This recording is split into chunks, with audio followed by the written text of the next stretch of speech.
അമേഠിയിൽ രാഹുലിന്റെ വരവിനായി കാത്തിരിക്കുകയാണ് അണികൾ ഓരോരുത്തരും. രാജവീതിയിലേക്ക് രാജാവ് വരുന്നത് പോലെ ഒരു പട്ടാഭിഷേകത്തിന് റെഡിയാണെന്ന് അമേഠ്യ. രാഹുലോ പ്രിയങ്കയോ ആരായാലും അമേഠ്യ സ്മൃതിയെ മറന്ന് ഇരു കൈകളും നീട്ടി നിങ്ങളെ സ്വീകരിക്കാൻ തയ്യാറാണ്.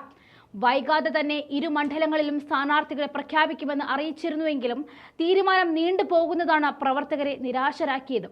എന്നാൽ വൈകാതെ കേൾക്കാൻ കാത്തിരിക്കുന്ന ആ പേര് പാർട്ടിയുടെ ദേശീയ നേതൃത്വം അറിയിക്കുവാനായി കാതോർത്തിരിക്കുകയാണ് ഓരോരുത്തരും. കോൺഗ്രസിന്റെ കുത്തക മണ്ഡലങ്ങളായിരുന്ന അമേഠി, റായ്ബറേലി മണ്ഡലങ്ങളിലാണ് സ്ഥാനാർത്ഥികളെ പ്രഖ്യാപിക്കാൻ ബാക്കിയുള്ളത്. മെയ് 3-നാണ് അമേഠിയിലും റായ്ബറേലിയിലും നാമനിർദ്ദേശക പത്രിക സമർപ്പിക്കാനുള്ള അവസാന തീയതി. ഹിന്ദി ഹൃദയഭൂമിയിൽ നിന്നും BJPക്കെതിരെ ശക്തമായ മത്സരം കാഴ്ചവെക്കേണ്ടത് അനിവാര്യമായതിനാൽ രാഹുൽ ഗാന്ധി ഉത്തർപ്രദേശിൽ നിന്നും അമേഠിയിൽ മത്സരിക്കണമെന്ന് തന്നെയാണ് വിശ്വസിക്കുന്നതെന്നും സംസ്ഥാന കോൺഗ്രസ് നേതൃത്വം പ്രതികരിച്ചു.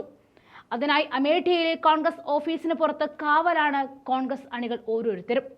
രാഹുലിനായി അമേഠിയെ കാത്തിരിക്കുമ്പോഴും അമേഠിയിൽ രാഹുലിന് പകരമായി നെഹ്റു കുടുംബ ബന്ധുവും മുൻ കേന്ദ്രമന്ത്രിയുമായ ഷീല കൗളിന്റെ കൊച്ചുമകൻ മത്സരിച്ചേക്കുമെന്നും അഭ്യൂഹങ്ങളുണ്ട്.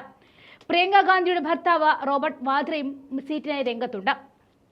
2004 മുതൽ റായ്ബറേലി MP-യാണ് സോണിയാഗാന്ധി. അവർ രാജ്യസഭ അംഗമായതിനാൽ ഇപ്പോൾ സ്ഥാനാർത്ഥിയെ തേടുകയാണ്.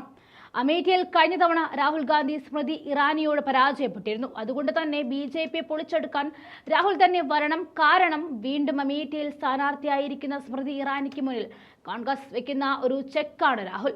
ജയിച്ചാൽ ഇതിൽ പരമൊരു നാണക്കേട് BJPക്ക് ഇനി വരാനില്ല. രാഹുൽ എന്ന് ഉറക്കി വിളിച്ചു പറയുകയാണ് അമേഠ്യ. കാരണം അവർക്ക് സ്മൃതിയെ മടുത്തു. ഇനിയൊരു മാറ്റം അത് അനിവാര്യമാണെന്ന് തിരിച്ചറിഞ്ഞ അമേഠ്യ ഉറപ്പായും കോൺഗ്രസിനോടുള്ള ആ പഴയ ബന്ധം പുനഃസ്ഥാപിക്കുക തന്നെ ചെയ്യും.